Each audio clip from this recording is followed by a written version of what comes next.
170 असातिज़ा और तलबा, यानी इसमें तलबा के ज़्यादा है, तलबा यानी स्टूडेंट्स, पढ़ने लिखने वाले बच्चे, 170 बच्चे और टीचर्स, इनकी मौत ईरानी स्कूल पर जानबूझकर किए गए हमले के नतीजे में यह मौत हुई और ये तमाम के तमाम हमलों में शहीद हो गए।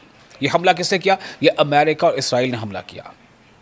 वही इसराइल, वही नेतन्याहू जो बार बार ये कहते हैं कि ईरान जो है वो सिविलियन एरियाज़ पे हमले करता है, जबकि ईरान में स्कूलों पर हमला करने वाला ये अमेरिका और ये इसराइल है।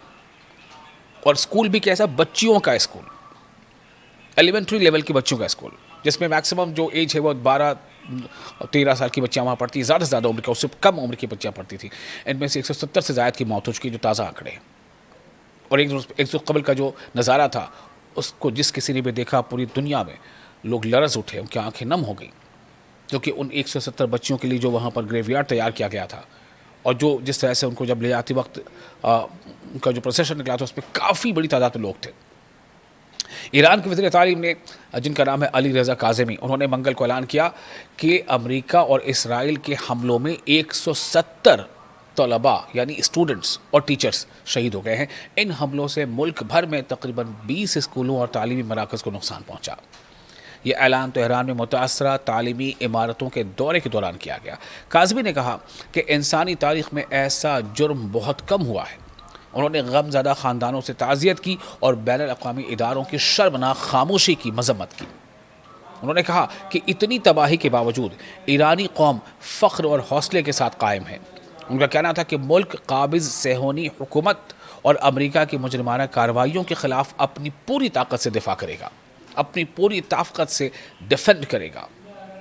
सबसे हौलनाक वाक़या हफ्ता 28 फरवरी की सुबह जनूबी ईरान के शहर मीनाब के, जनूबी ईरान यानी सदर्न ईरान के शहर मीनाब के शजरा तैयबा स्कूल में पेश आया। ईरानी हुकाम के मुताबिक मीनाब हमले में हलाकतों की तादाद 168 या 70 तक पहुंच गई है, जिनमें ज़्यादातर 7 से 12 साल की बच्चियां शामिल थीं।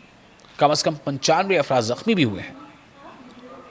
कई मीडिया रिपोर्ट्स ने इस बात का कि तहकीक के मुताबिक जो बातें सामने लाई हैं, जो रिपोर्ट की हैं, उस वाक़े में स्कूल को मुमकिना तौर पर जानबूझकर निशाना बनाया गया। क्योंकि अगर आपको यह लगता है कि आप प्रेसिशन अटैक के माहिर हैं, आप उस जगह पर हमला कर सकते हैं जहाँ पर जो आपका टारगेट है, तो फिर स्कूल पर हमला गलती से कैसे हो गया? ये बहुत बड़ा सवाल है। ये हमला जानबूझकर किया गया हमला है, जानबूझकर एक ऐसे स्कूल पर हमला किया गया जहाँ पर छोटे बच्चे, छोटी उम्र की बच्चियाँ पढ़ती थी। ये ईरान का कहना है कि यह हमला जानबूझकर किया गया है। इंसानी हुकूक़ के कारकुनों का कहना है कि मीनाब का सानहा कोई अकेला वाक़या नहीं है, बल्कि कई दहाइयों से अमेरिका और इसराइल की जानिब से शहरी इलाकों पर हमलों के एक तसलसल का यह हिस्सा है, यह उनकी स्ट्रैटेजी है, बच्चों को निशाना बनाना। 1970 में मिस्र में इसराइली फैंटम तैयारों ने एक प्राइमरी स्कूल पर बमबारी की, जिसमें 46 बच्चे हलाक हुए थे। इसराइल ने पहले दावा किया कि वो इमारत फ़ौजी अड्डा थी, लेकिन बाद में पकड़े गए। पायलट ने इतराफ़ किया, जो पायलट पकड़ा गया उसने इतराफ़ किया कि फ़ौज को मालूम था कि वो एक शहरी तालीमी इदारा है। उसी तरह से 1991 में इराक़ की दारुल-हुकूमत बगदाद में 2 अमरीकी स्मार्ट बम एक शहरी पनाहगाह पर गिरे, जिससे 400 से ज़ायद ख़वातीन, बच्चे और बुज़ुर्ग जाँ बहक हो गए। गज़ा में जारी नस्लकुशी के दौरान भी अस्पतालों, स्कूलों और दीगर अवामी इमारतों पर मुतअद्दिद हमले हुए, जिन्हें इसराइली हुकूमत ने हमास के जंगजुओं की मौजूदगी का जवाब देकर दुरुस्त करार देने की कोशिश की। अब सवाल ये पैदा होता है कि आखिर किस मुँह से ये ममालिक, ये मुल्क ख़ुद को ह्यूमन राइट्स का अलंबरदार बताते हैं?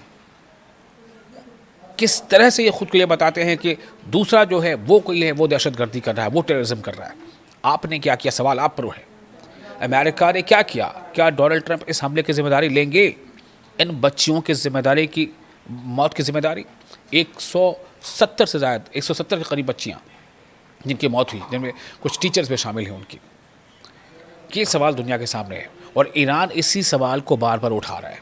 ईरान का कहना है कि यह बिल्कुल टारगेटेड अटैक था अमेरिका और इसराइल का, और इसीलिए ईरान, जब आपको याद होगा कि एक दिन पहले जब उसको बाज़ाब्ता उन लोगों को कहते हैं ना कि उनके फिनरल के लिए, उनके जो अंतिम संस्कार होता है, उनकी तदफीन के लिए जब ले जाया जा रहा था, तो छोटी छोटी बच्चियों की कॉफिन्स को देख करके लोगों की आंखें नम थी। और उसका एक शॉट, उसकी एक तस्वीर जो ईरान सर्विस ने उसको शेयर किया दुनिया से, खुद उनके जो विदेश मंत्री उन्होंने इसको शेयर किया, और जहाँ तक भी ये तस्वीर पहुँची है, जिस जिस इंसान ने तस्वीर को देखा है, सबके दिल में गम और गुस्सा है। गम है इन बच्चों के हक़ में, गुस्सा है अमेरिका के ख़िलाफ़, डोनाल्ड ट्रंप के ख़िलाफ़, इसराइल के ख़िलाफ़, बेंजामिन नेतन्याहू के ख़िलाफ़।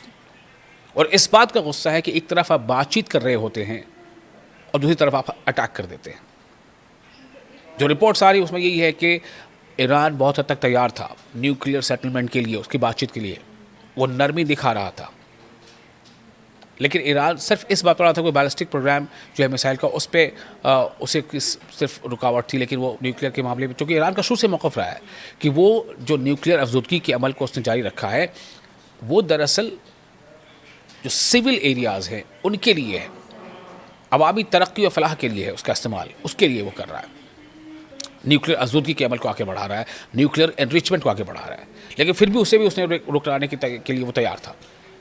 लेकिन उसके बावजूद एक तरफ आपने बातचीत का एक लबादा, एक कवर लगाया, और लगातार आप तैयारी कर रहे थे, लंबे वक्त से आप तैयारी कर रहे थे, जो कि पिछले जब 2025 में 12 दिनों की जंग हुई थी, तो उस जंग में दुनिया को और ख़ासतौर से इसराइल को यह अंदाज़ा नहीं था कि ईरान के पास इतनी जो है ज़बरदस्त ताकत है, और ईरान के मिसाइल इसराइल के अंदर उसके आयरन डोम को भेद करके वहाँ लोगों को की जान ले सकते हैं और वहाँ पर नुकसान पहुँचा सकते हैं। तो किसी तरह से सीज़ फायर की बात सामने लाई गई, और उसके बाद अब आप तैयारी कर रहे थे।